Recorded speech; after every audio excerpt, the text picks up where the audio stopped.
A paz, queridos, que bom estarmos aqui novamente no nosso programa semanal da Escola Bíblica Dominical para darmos sequência à nossa série de estudos bíblicos baseado no tema As Obras da Carne e o Fruto do Espírito. Hoje nós chegamos à lição de número 9. E a lição de número 9 ela tem como título Fidelidade, firmes na fé. A leitura bíblica em classe se encontra na carta aos Hebreus, no capítulo 10, do verso 35 ao verso 39. Então hoje nós vamos falar sobre a sétima característica do fruto do Espírito. Então nessa aula nós vamos estudar a sétima característica do fruto do Espírito, que nós a chamamos de fé. Outras traduções tratam como fidelidade. Queridos, eu tenho certeza que essa aula aqui ela vai dar muito questionamento, tá? Porque a primeira dúvida que vai surgir é a respeito o que é fé. Tá? Será que fé salvífica é a mesma fé do fruto do Espírito? Né? Então essas questões, você entra na internet, você digita tipos de fé, aparecem inúmeros estudos sobre o tipo de fé. Então logo no início eu tenho certeza que algumas dúvidas vão parar na nossa mente, se existe vários tipos de fé, se a fé do fruto do Espírito é a mesma fé da conversão, se é aquela mesma fé que Paulo diz aos Romanos, que a fé vem pelo ouvir e ouvir a palavra de Deus. Aquilo que Judas escreveu também, que nós devemos militar, lutar, guardar a fé que uma vez foi dada ou foi entregue aos santos. Enfim, nós precisamos solucionar essa problemática. Eu tenho certeza que até no final dessa aula nós vamos solucionar essa problemática e você vai ter uma ideia mais abrangente sobre o termo fé. E também nós vamos tratar nessa aula a respeito do que é heresia e do que é idolatria. Eu acho muito fantástico, talvez você possa se perguntar, ou alguns alunos podem se questionar, o que tem a ver fé com idolatria e heresia? Tem tudo. Porque heresia e idolatria é o antônimo, é o contrário de fidelidade. Porque a fé, nós vamos estudar aqui, é você acreditar em algo. E a idolatria nada mais é do que você deixar de acreditar neste algo. E o que é a heresia? A heresia é um sistema que as pessoas criam para desacreditar daquilo que nós estamos acreditando, para desestruturar a nossa fé. Então, idolatria e heresia tem tudo a ver. O tópico primeiro diz assim: o significado de fidelidade, definição. Ponto 1. Entender o real significado nos levará a uma maior clareza no nosso diário, no nosso viver diário com Deus. Fé, então o que é fé? Fé não é simplesmente o ato de crer em algo ou em alguma coisa sem fundamento. Olha o que diz Tiago, capítulo 2, verso 19. Ele começa com uma pergunta: crê tu que Deus existe? Aí ele diz o seguinte: assim fazes bem, porque até os demônios creem e estremecem. Ou seja, Tiago está nos assegurando que o diabo, que os demônios, ele tem fé. Ou seja, ele tem uma crença de que o Pai existe.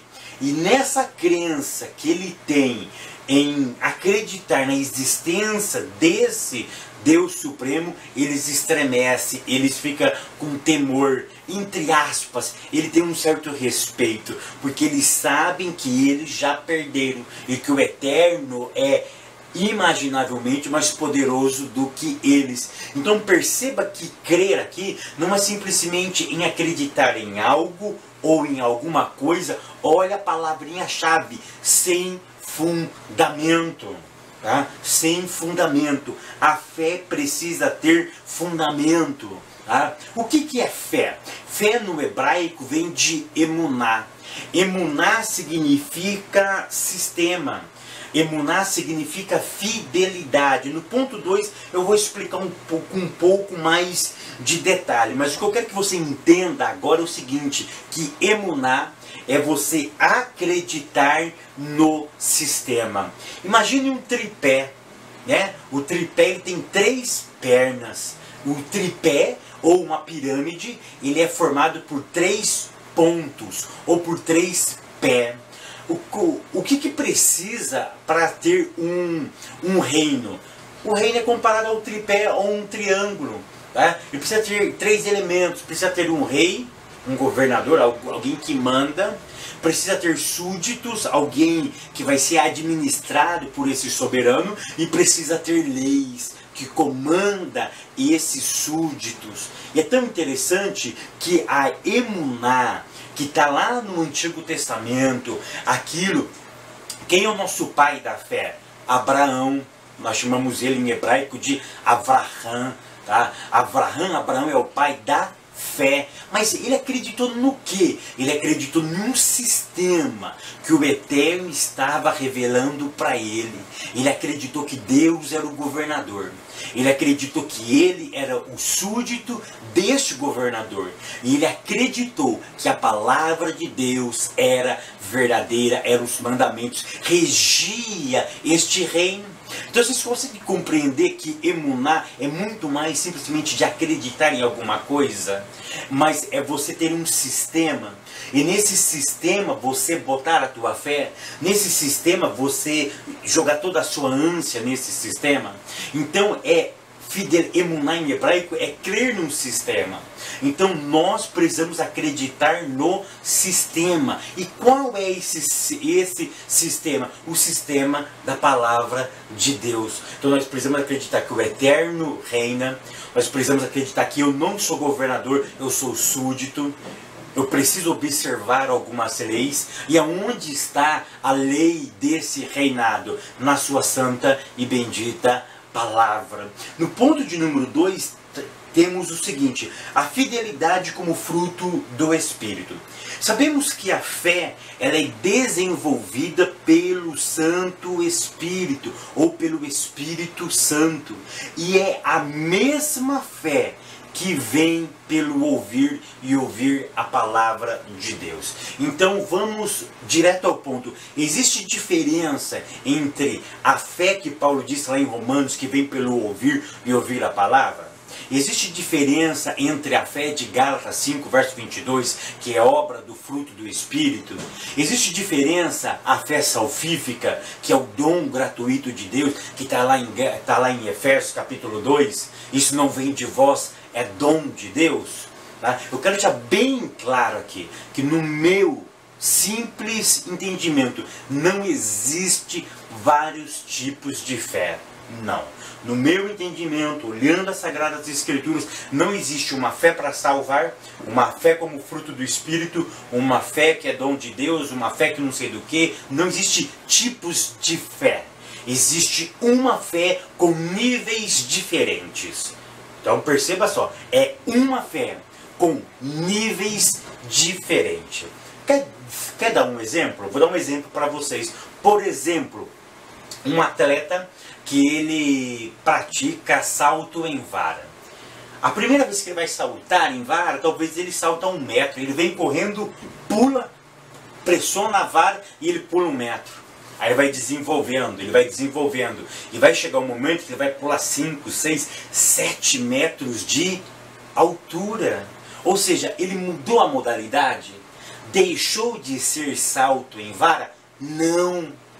É o mesmo esporte, mas vocês entendem que o iniciante, ele começa no nível, e quando você vai desenvolvendo, você é capaz de dar saltos extraordinários que no início você não era capaz.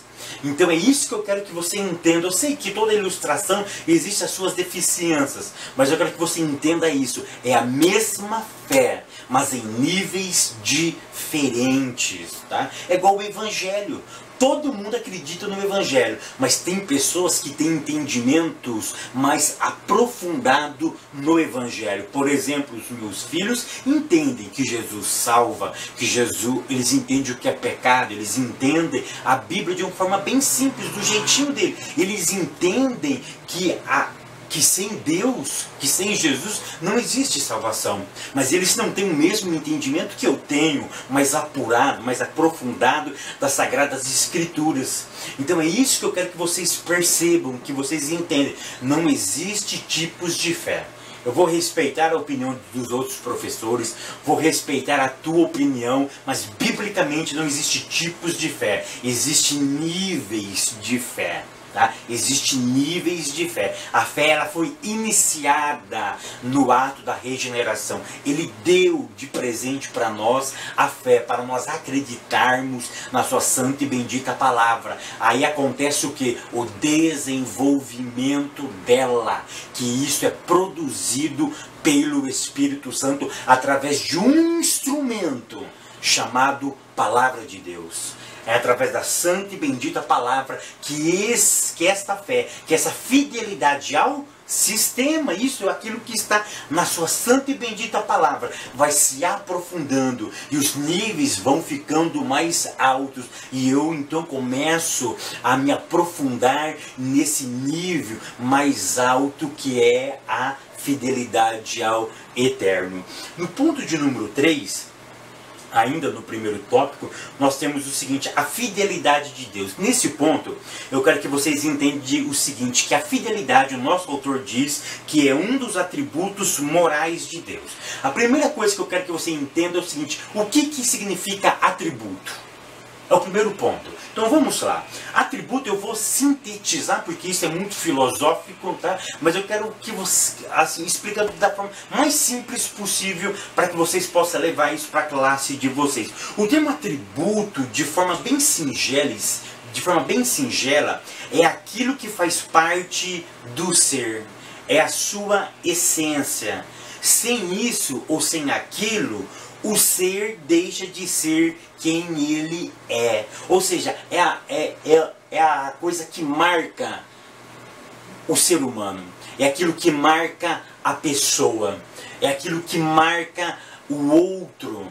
Ou seja, são características, se ele não tiver aquela característica, ele deixa de ser quem ele é. Por exemplo, né, nós somos da classe seres humanos, ok?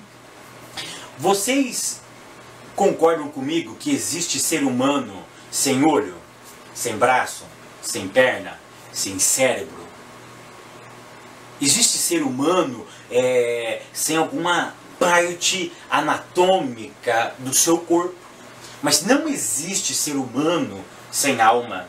Não existe ser humano sem espírito. Não existe ser humano sem a parte imaterial. Vocês percebem que isso é o que caracteriza o ser? Pode ter ser humano sem fala. Pode ter ser humano que não ouve, que não vê. Mas não pode ter ser humano sem a parte imaterial. Então vocês percebem que isso é que caracteriza o ser?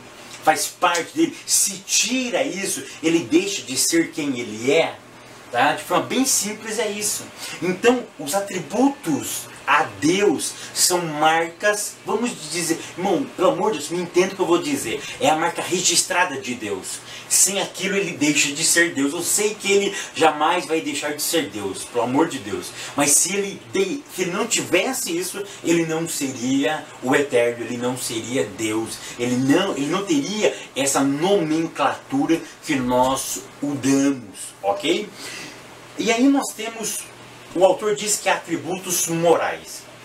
Vocês sabiam, eu sei que muitos de vocês sabem, mas você leva isso para a classe de vocês. Dentro da teologia existem os atributos morais e os inerentes. Ou, eu aprendi isso quando eu fiz faculdade presbiteriana, né? Eles trabalham muito nessa questão, os atributos incomunicáveis e os atributos comunicáveis, tá? Então os atributos morais ou os comunicáveis são aquele que caracteriza Deus, mas que nós, seres humanos, podemos ter também. Por exemplo, Deus é bom, a bondade, a longanimidade, a benignidade, a mansidão, a temperança, a fidelidade, são atributos que o Eterno possui, mas que isso é estendido a nós. Existe uma possibilidade de nós sermos, por exemplo, o atributo da santidade. O Eterno é santo. Eu sei que são em escalas diferentes, mas nós podemos nos santificar. Tá? Ou seja, são atributos comunicáveis ou atributos morais. Aquilo que é referente ao homem também. Que o homem pode alcançar, eu sei que dentro das suas limitações. Mas existem os atributos inerentes, ou seja, é peculiar a ele, somente a ele. Ou aquilo que a linha teológica tradicional trabalha com a ideia dos atributos incomunicáveis, que são aqueles que os seres humanos não é capaz de alcançar e nem de ter em nenhum tipo de grau. Por exemplo, a onipotência, a onisciência. Então perceba que estar em todos os lugares, isso passa longe de nós. Ter todo tipo de poder, isso passa longe de nós. De sabermos todas as coisas, passa longe de nós. Então perceba que esses atributos inerentes ou os incomunicáveis torna ele um ser transcendente. Ou seja, que eu não consigo alcançá-lo. Mas vocês percebem que os morais ou os atributos comunicáveis, eu posso me relacionar com o Eterno? Então isso é muito lindo. E nós temos esse atributo, o atributo da fidelidade, que é um atributo de Deus. Ponto 2. Tópico 2. Idolatria e heresia. Um perigo à fidelidade. Queridos, no ponto 1 do segundo tópico diz assim: o que é idolatria? Queridos, o significado do termo idolatria ele é plausível, tá? De conhecimento a todas as pessoas, até quem é praticante deste ato. Se eu perguntar para um idólatra o que é idolatria, ele vai me responder, tá? Embora ele não admita que ele faça isso, né? Mas vocês conseguem perceber que o termo ele é plausível para todas as pessoas? Então não precisamos ficar debatendo o que é idolatria aqui, no seu sentido mais específico da palavra. Então o que é idolatria? É adoração a algum tipo de ídolos. Ponto final. Então isso significa idolatria. Se nós vermos o livro do Êxodo, no capítulo de número 20, do verso 2 ao verso de número 5, está tratando de forma muito clara a adoração a outros ídolos e a prestação de culto. O que nós precisamos entender é o seguinte, que esse pecado ele sempre existiu e continuará existindo, e a sua destruição sempre vai ser muito forte, tá? Então a idolatria é algo novo? Não, ela sempre existiu, mas ela existiu com modalidades diferentes. Você sabia disso? Que a idolatria, com o perpassar do tempo, ela desenvolve, ela se materializa de forma diferente. Por exemplo, no ponto 1, na definição de idolatria, o nosso autor ele dá muito exemplo de quem? Do povo de Israel. Se nós lermos a história antiga e lermos a história de Israel no Primeiro Testamento, nós vamos ver que Israel foi sempre mergulhado por idolatria. Eles sempre precisaram de objetos para adorar. Todos os povos antigos precisavam de materialização do divino. Então eles precisavam materializar algo para acreditar naquele algo. Eles precisavam visualizar uma entidade divina para eles ter a crença dele. Por isso criaram-se postes, ídolos, criaram-se bezerro de ouro, criaram-se vários e vários tipos de deuses. Os egípcios eram campeões em criação de deuses. Eles pregavam coisas do céu, do mar, da terra, e representava na madeira, no barro, enfim, ele materializava aquilo. Então no Antigo Testamento, ou no Primeiro Testamento, isso foi muito forte, mas na materialização. Aí a pergunta é, nós estamos vivendo em pleno século XXI, 2017, dentro do movimento evangélico, existe idolatria? Vamos agora para o ponto de número 2 para nós vermos isso. A idolatria no Novo Testamento. Perceba que agora no Novo Testamento vai ter uma nova modalidade de idolatria. Não que ela nunca tivesse existido, porque Faraó, por exemplo, era um tipo de Deus, tá? Mas perceba que no Novo Testamento os ídolos começam a sair de cena. Não existe tanto problemas com ídolos, com imagem, tá? Dentro do círculo cristão. O que estava pegando agora era uma nova modalidade. Era os homens se tornando deuses. E isso chegou no seu clímax. E aí nós vamos estudar um pouquinho na história, depois que passou a era dos apóstolos, entrando na era patrística e entrando na era dos pais da igreja, surgiu um fenômeno. E esse fenômeno se chama Papa, ou eu vou usar no plural, os papas. Os papas nada mais eram do que a representatividade de Deus aqui nessa terra. E nós, eu vou incluir-me, nós passamos o adorá-lo. Então perceba que no Primeiro Testamento a tônica da idolatria era imagens físicas, era a materialização do divino, era a materialização de alguma coisa para expressar a sua fé e prestar culto, prestar um serviço àquela entidade. O Novo Testamento começou a ter uma nova modalidade. Os imperadores de Roma se levantando, eles se achavam que eram deuses, e aí eles precisavam ter adoração a eles. Você sabe por que muitas igrejas colocam os seus líderes bem a foto dele em alguns templos? Para ter essa ideia ela é arcaica, essa ideia vem do Império Romano para divinizar aquele ser, ou seja, aquele ser é a representatividade de uma entidade. No caso, a igreja a quais eles administram. Eu não vou entrar nessa área, mas isso é uma forma de idolatria. E nós não percebemos. E está lotado em muitas comunidades cristãs.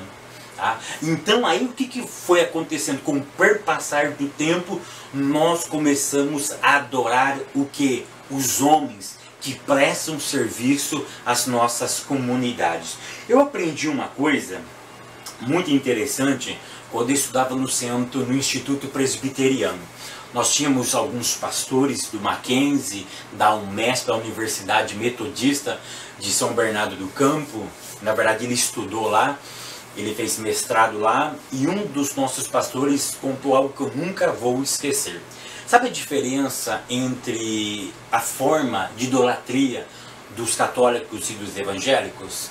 Um dia o pastor perguntou isso ele estava conversando com um padre, e o padre respondeu para ele: sabe qual é a diferença entre nossa e a de vocês? O pastor falou assim: não, é que os nossos ídolos, eles não andam, não falam, não vê, e os vossos ídolos, eles andam, eles falam, eles enxergam, eles sentam em vossos púlpitos. Ou seja, o que ele estava querendo dizer é o seguinte, que nós, de alguma forma, expressamos a nossa idolatria.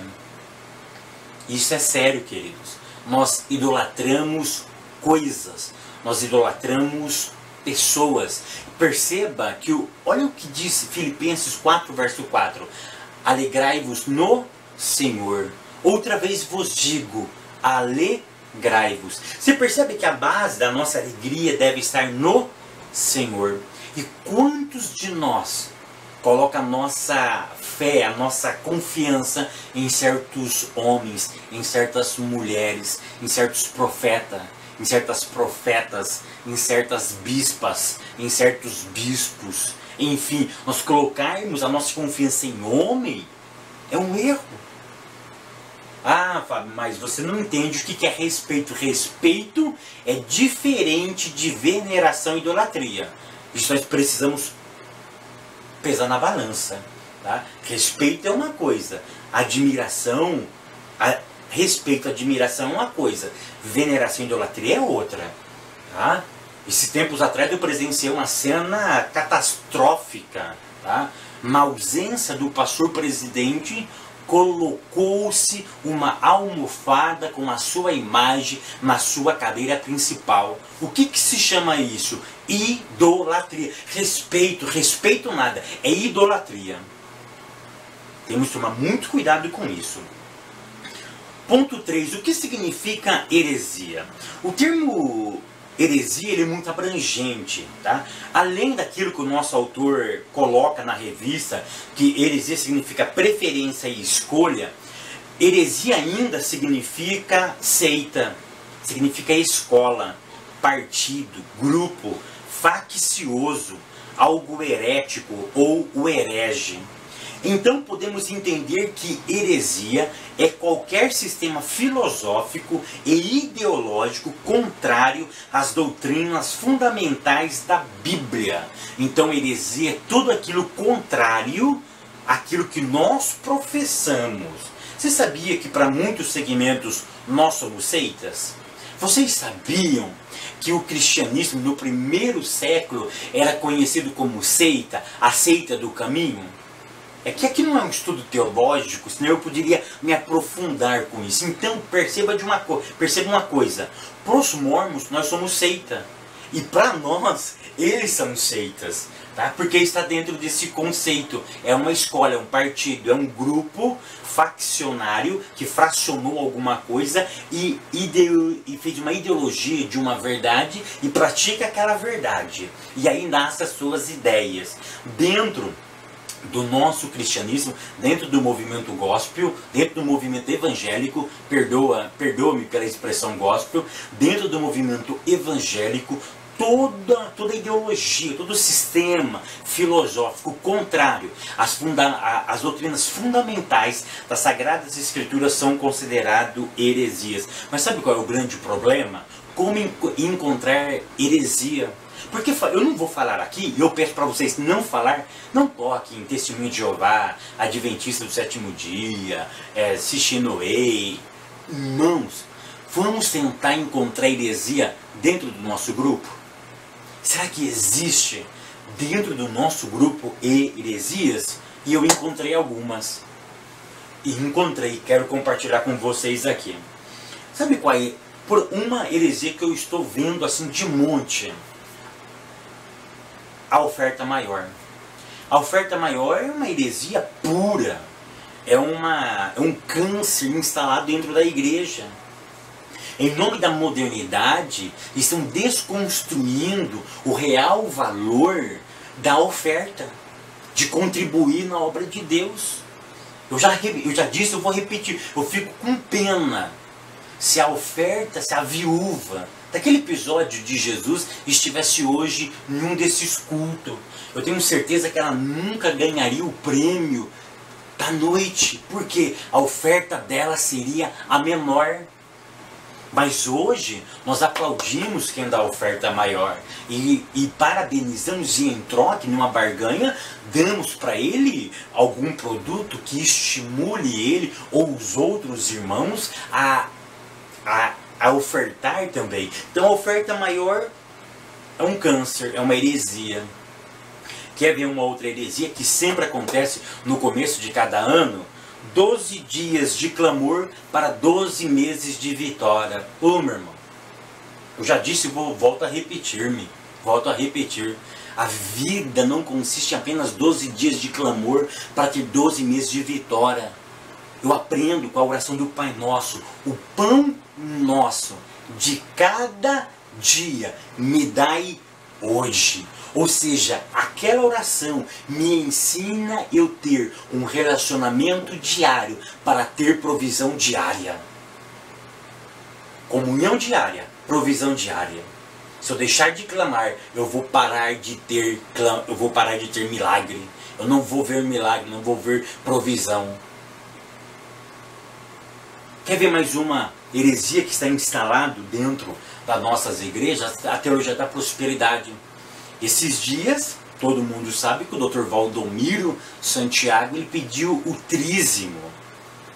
O Dr. Malafaia, o pastor Malafaia, estava pedindo esses dias para quem pagasse aluguel, pegasse um aluguel, por exemplo, eu pago R$1.000 de aluguel, eu pegasse esses R$1.000 e dividisse durante um ano e mandasse de oferta para ele. E ele estava pedindo para as pessoas, preste atenção, que recebe favor, que mora de favor, não tem um emprego fixo, e recebe lá, ele deu um exemplo de R$300, pegasse 30% desses R$300 e enviasse como uma oferta de amor, para que Deus abrisse as portas. Querido, a oferta é bíblica, mas perceba que eles estão ludibriando as pessoas. Estão ludibriando as pessoas. O pastor Marcos Feliciano, esses dias, ele fez uma tremenda burrice, heresia, em cima do púlpito. Ele chama ainda o pastor Reuel e faz um ato antibíblico para conquistar a oferta da igreja.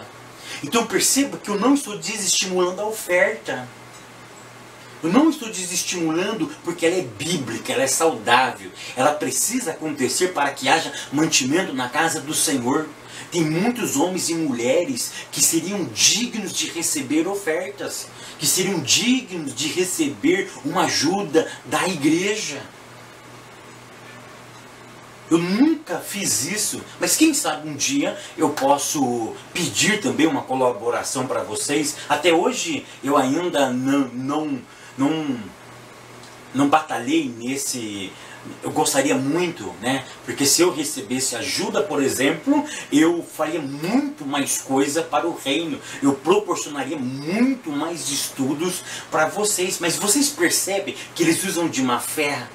Eles usam, desculpe a palavra, de sacanagem. Eles usam a palavra de Deus. Eu aprendi uma coisa no seminário teológico. A Bíblia é a mãe de todas as heresias. O louco é sim. Percebe que toda heresia nasce da palavra, não que ela é herética, mas a maneira que os homens a interpretam se torna uma grande heresia. Então nós precisamos tomar muito cuidado com isso. São heresias dentro das nossas próprias comunidades. Eu poderia falar de inúmeras que eu estou vendo, mas eu citei apenas essas três. Tópico 3. Sejamos fiéis até o fim. Ponto 1. Olhando para o passado. Irmão, é sensacional isso. Olhar para o passado ou para a história é um exercício de fé. Sabia disso? A cultura judaica está repleta desse princípio bíblico. A cultura judaica ela ensina os pais a recontar a história do êxodo para os seus filhos até nos dias de hoje. Na festa da Páscoa, na festa de Pêssar, que acontece uma vez por ano dentro da cultura judaica, eles relembram o quê? O passado. Eles relembram o quê? A travessia do Mar Vermelho. Salmo 103. Bendiz, ó minha alma, o Senhor, e tudo o que é em mim, bendiga o seu santo nome. E não se esqueça, ou seja, olhe para o passado e não se esqueça de nenhum dos seus benefícios. Eu quero fazer uma didática com vocês aqui. Eu gostaria que vocês chegassem na classe, nesse ponto, e dassem para os seus alunos uma folha para cada um deles, e que eles parassem 2 minutos e escrevessem todos os benefícios que eles receberam do Senhor. Escrevessem. A irmã que não sabe escrever, que uma outra irmã possa ajudar ela, para ela enumerar o que Deus já fez para ela, para que ela possa continuar se alimentando. Porque às vezes o cotidiano, a vida é tão corrida, nós esquecemos de certas coisas. E quando paramos e analisamos, olhando para o passado, nós vamos ver como Deus já fez muito por nós. E se Ele fez, Ele continuará fazendo. Ponto de número 2. A fé que nos ajuda a permanecer fiéis. Aqui, como eu já disse, não se trata de tipo de fé. Eu já tratei isso no tópico 1, no item 1 e 2. Então, volta um pouquinho no tópico 1. No item 1 e no 2, eu já expliquei que não existe diferentes tipos de fé. Ok? Ponto 3. Seja fiel. Fé precisa ser desenvolvida. para vivenciarmos um mundo que para muitos é desconhecido. Queridos, isso é muito interessante. Fé precisa ser desenvolvida para vivenciarmos um mundo que para muitos cristãos é somente bíblico. Sabe quando nós lemos a Bíblia e nós vemos aquelas coisas espetaculares? E nós achamos que foi só para aquele tempo? Não, é para o nosso tempo presente também. Mas sabe qual é o problema? Existe diferença entre teoria e prática. É por isso que vocês precisam aguçar a classe de vocês, os vossos alunos, a experimentar o mundo e uma realidade que ainda eles não experimentaram. Estão à disposição dele. A mesa está preparada. Vocês podem fazer uma outra dinâmica. Leva alguns ingredientes, coloca numa mesinha e amarra eles. E pede para eles pegarem amarrados. Isso simboliza o quê? Fé. Pessoas estão amarradas na religiosidade, amarradas no materialismo, que impossibilita de viver um mundo ainda que não viveram na presença do Eterno. Seja fiel. Ser fiel demanda persistência, disciplina, dor, entrega, desejar o reino de Deus. Eu nunca vou ser fiel se eu não me entregar, se eu não querer, se eu não persistir. Porque quando eu me entrego, o Espírito Santo, ele vai me ajudando, ele vai se revelando, ele vai me levando a níveis mais profundos, mais altos no mundo espiritual. E eu termino essa aula dizendo o seguinte: ter fé é não abrir mão das nossas convicções.